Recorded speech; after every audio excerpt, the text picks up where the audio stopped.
20 Ağustos 2022'de Macaristan'ın başkenti Budapeşte'den başlayan Tuna'dan Orhun'a İpek Yolu rallimizde sırasıyla Sırbistan ve Bulgaristan güzergahlarının ardından Türkiye topraklarına ulaşmış, Edirne şehrinde konaklayarak ardından İstanbul'a doğru yola koyulmuştuk.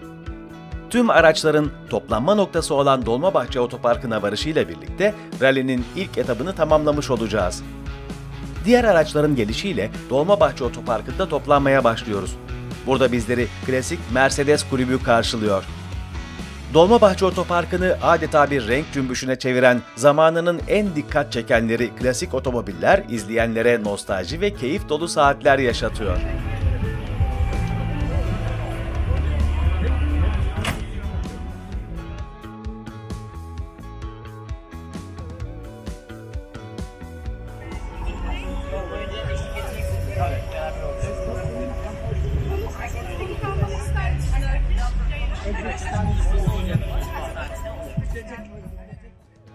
Ertesi gün Dolmabahçe Otoparkı'nda verilecek İstanbul startının organizasyonu için hazırlıklara girişiyoruz.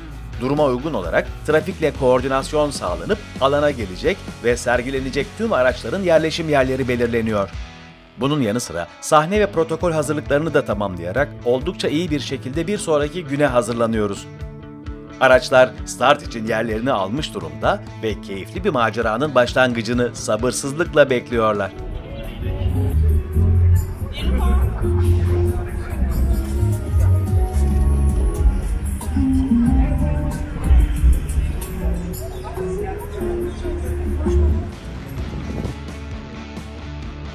Ve konuşmalar başlıyor. Bütün destekçi kurumlar kendi standlarıyla göz dolduruyor. İlk İpek Yolu Rallisi'ne hepiniz hoş geldiniz öncelikle. Bu süreçte hepimiz yeni şeyler öğreneceğiz. Döndüğümüzde anlatılacak pek çok yeni hikayemiz birikecek. Amacımız sadece bir noktaya varmak değil elbette. Keşfetmek, tanımak, tanıtmak, iz bırakmak ve her şeyden öncesi dostluk, yeni dostluk köprülerini inşa etmek olacak. Türksoy da bu amaçla çalışmalarını sürdürüyor. Sayın misafirler, sayın katılımcılar, İpek Yolu yüzyıllar boyunca Doğu ve Batı arasındaki hem kültürel hem de uluslararası ilişkilerin sürekliliği için çok önemli bir yere sahip olmuştur. Bu etkinlik sayesinde UNESCO tarafından da dünya mirası olarak belirlenmiş İpek Yolu üzerinde bulunan tüm hem kültürel hem de tarihsel zenginlikleri tekrar bir kere daha hatırlamış olabiliriz. Değerli konuklar, sayın yarışmacılar, Türk Cumhuriyeti'nin kuruluşun 30. yılı etkinlikleri kapsamında ilk kez düzenlendiği Tuna'dan Orhun'a İpek Yolu Rallisi katıldığımıza çok memnunuz.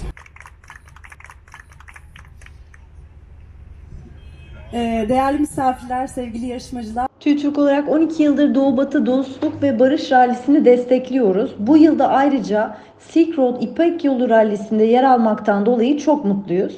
Her zaman olduğu gibi bu ralliye katılırkenki mesajımız, aracınızın yaşı ne olursa olsun, kaç kilometre yaparsa yapsın, eğer düzenli bakımları ve muayenesi yapıldıysa yollarda güvenli yolculuk yapabilirsiniz. Tuna'dan Orhun'a İpek Yolu Rallisi'nin Türk etabının açılışına katılmaktan mutluyum.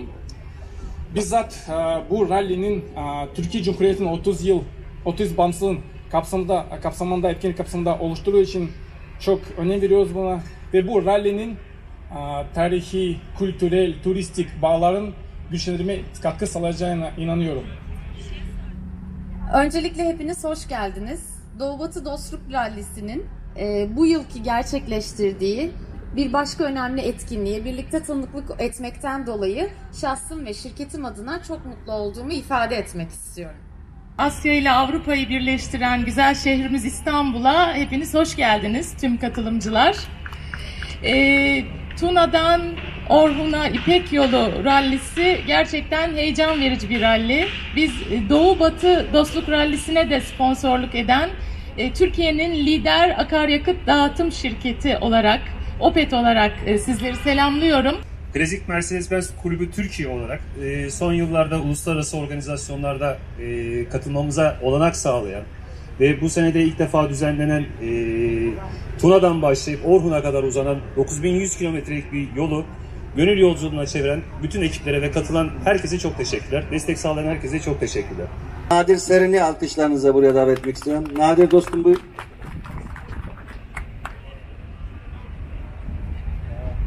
Öncelikle herkese merhaba.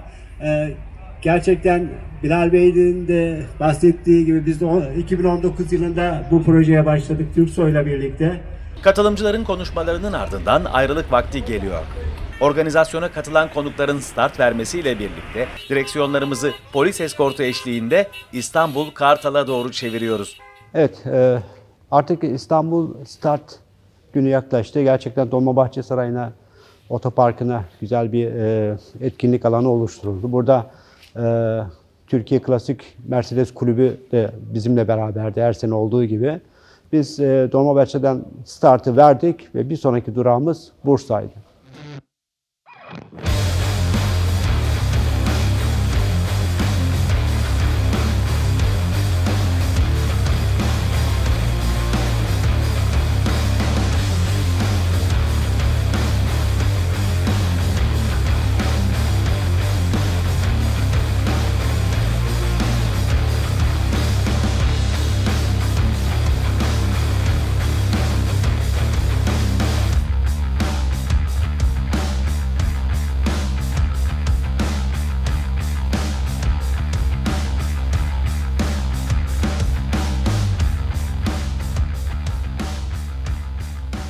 Burada rallinin ikinci etabının startını verdikten sonra Türk Dünyası Kültür Başkenti Bursa'ya doğru hareket ediyoruz.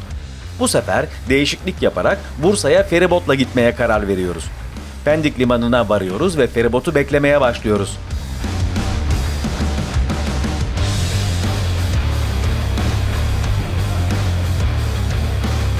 Akşama doğru Bursa'ya vardığımızda yetkililer bizi karşılıyor. Konaklayacağımız otele doğru hareket ediyoruz. Ertesi sabah büyük bir organizasyon bizi bekliyor.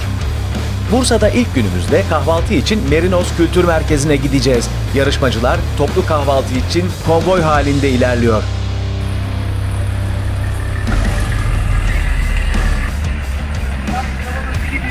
İyi gidiyor.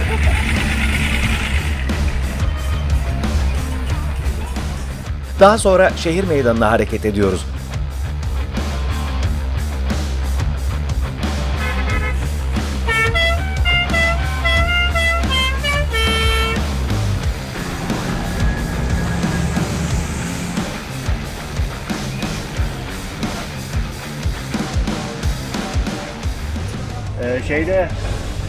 Bursa'nın İştekli Caddesi'ydi evet, değil mi? Evet, Parmak'ta en canlı cadde. Çıkarken böyle biraz rampaydı, ibre de azdı. Herhalde biraz da geri gelince mazot bitti, kaldık yolda. Bir iki defa denedik olmadı. İşte Hüseyin önümdeydi. Ondan sonra bir aksiyon yaptık. İlk o şeyi Bursa'da yaptık değil mi? Bu işin doğasında var tabii, ruhunda var, güzel oldu yani. Yani yapacak bir şey yok. İyi.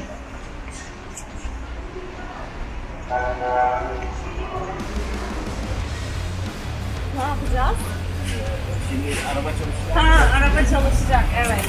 Kaç yıl çalışacak? Yok, Gel. ayarladım bu ayakkabı var. Nasıl gideceğim?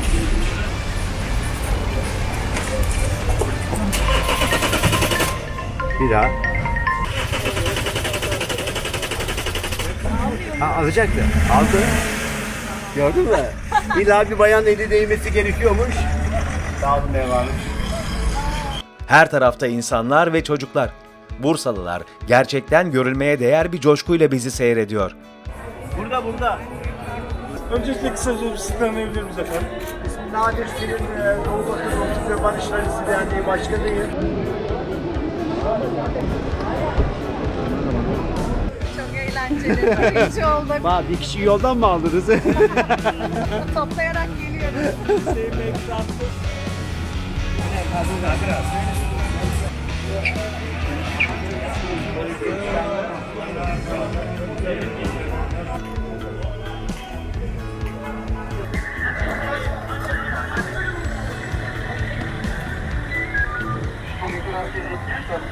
İpek Yolu Rallisi daha sonra sırasıyla Eskişehir, Ankara, Tokat, Ordu, Trabzon, Rize ve Artvin'e varacak. Gürcistan ve Azerbaycan üzerinden Kazakistan ve Özbekistan'ın geçilmesiyle Kırgızistan'da da son bulacak. Gerçekten kolay bir organizasyon değil. Yol çok uzun. Araçlarımız 20 yaş üzerinde olması gerekiyor. Ve herkes kendisi aracıyla ve gideceği yolda bütün problemleri kendisi çözmesi gerekiyor. Çünkü bir reality show. Biz istiyoruz ki insanlar doğuyla batı arasında iki medeniyetin arasında bir köprü oluşturmak. Bu da bu tür çalışmalarla olur. Başla. Konuşmalar yapıldıktan sonra buradaki ödevimiz olan Bursa'nın tarihi yerlerini ziyaret edeceğiz.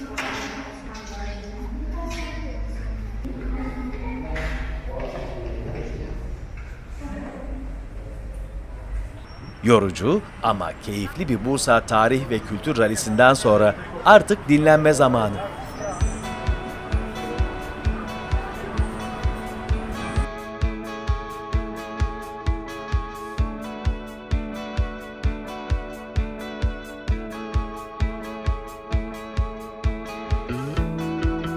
Ertesi güne araçlarımızın bakımlarını yaparak başlıyoruz.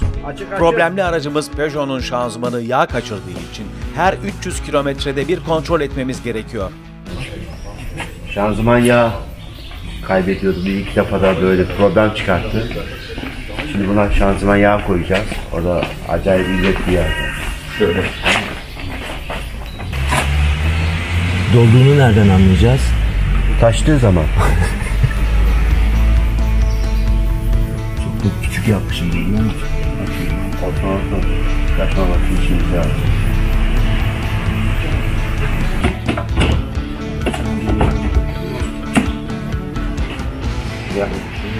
Sırf arkadaştı, bayo. Kendisi tamirci. Ona dedi ki, bak dedim, arabanın şanzımanı yağ kaçırıyor, buradan yağ koyacaksın. Adam tamam dedi, yanına malzeme almamış. Yani tamirhaneye gidip şey yapmamış, yağ da koymamış. Yolda kaldı, beni arıyor. Nadir ya, bozduğu nasıl, anahtarı nerede? Keşke de yanıma anahtar alsaydım.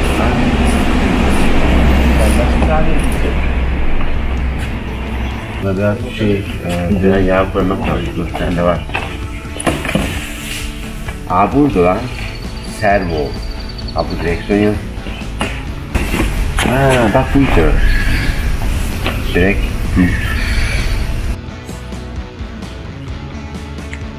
çıkarmamış ya. Topluca kahvaltımızı yaptıktan sonra Ankara'ya doğru yola çıkıyoruz. 390 kilometrelik yolu 4 saat gibi kısa bir sürede aldıktan sonra Ankara'ya varıyoruz. Ben Bursa-Ankara yolunu çok gidip geldim ama bu kadar kısa süre içinde asla gelemedim.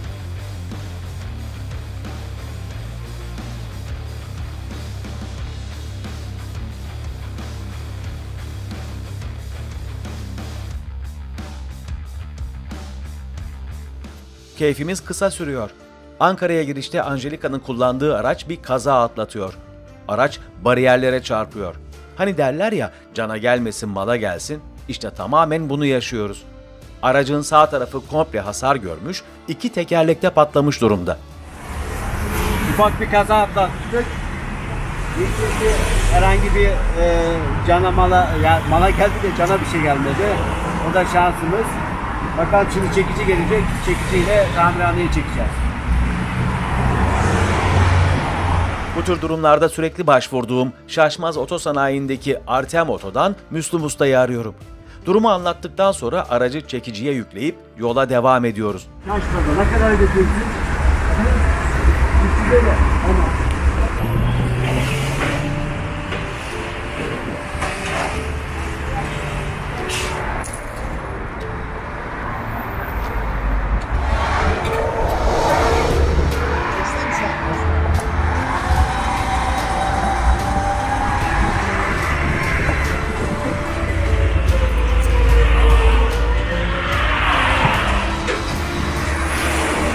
Vardığımızda ilk cümlem bu aracı bugün almamız gerektiği.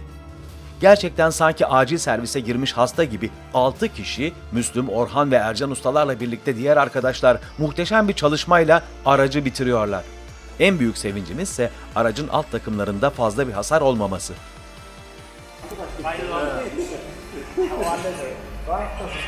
Fiyat verecekler mi? Zamanında ben kartını nasıl buldum gönderdiydim? Bu kadar hızlı biteceğini zannetmiyorum. Hayır, şipşak teslim. Evet.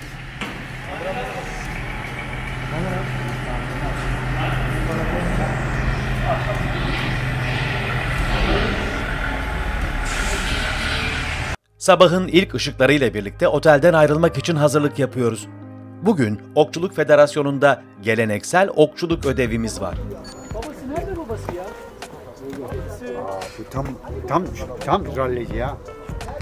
Vallahi tam rallici. Ja, Heding hat der Typ aus Oberhausen. Doch würde das geht einer drauf. Burada İlhan Şener bize okçulukla ilgili çok önemli bilgiler veriyor.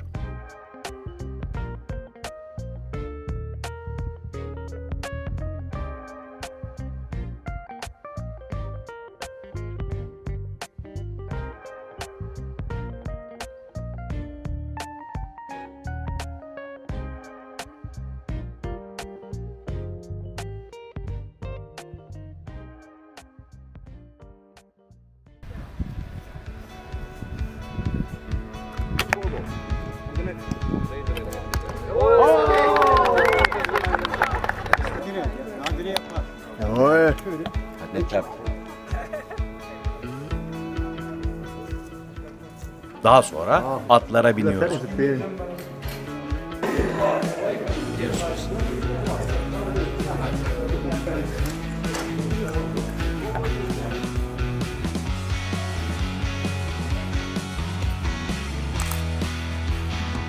Bu keyifli ödevlerden sonra Türksoy'a doğru hareket ediyoruz.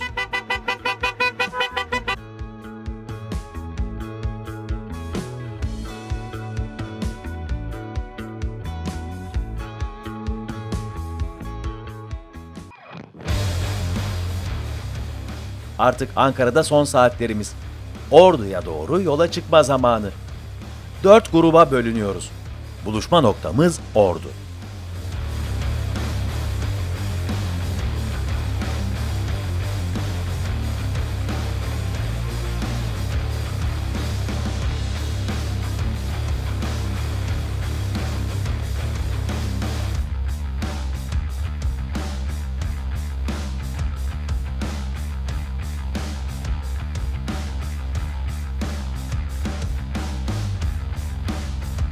Ancak sabah Hopa'da buluşmak üzere sözleştikten sonra otele geçiyoruz. Ertesi sabah Hopa'ya doğru yola çıkılıyor.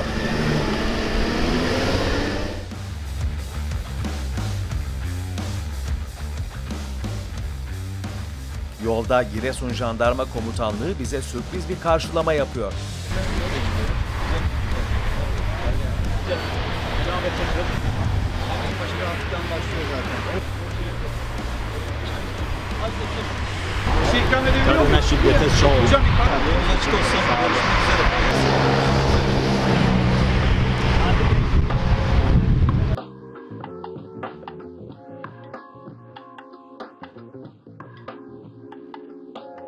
Kısa bir mola verdik. Bir grup değerlendirmesi yaptık. Şimdi yola devam ediyoruz.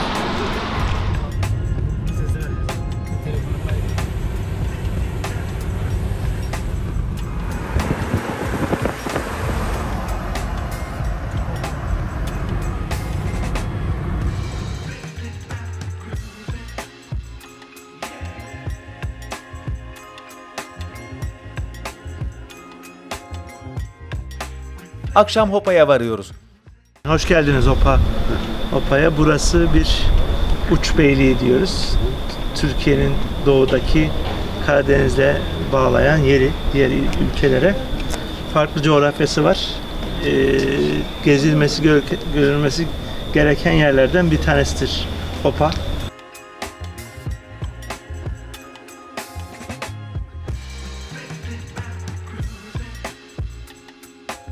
Diğer ekiple buluştuktan sonra sabah Gürcistan sınır kapısı Sarp'a doğru yol alıyoruz. Bugün Batum'da TÜVTÜRK CEO'su Kemal Ören ve Saffet Üçüncü ile buluşacağız.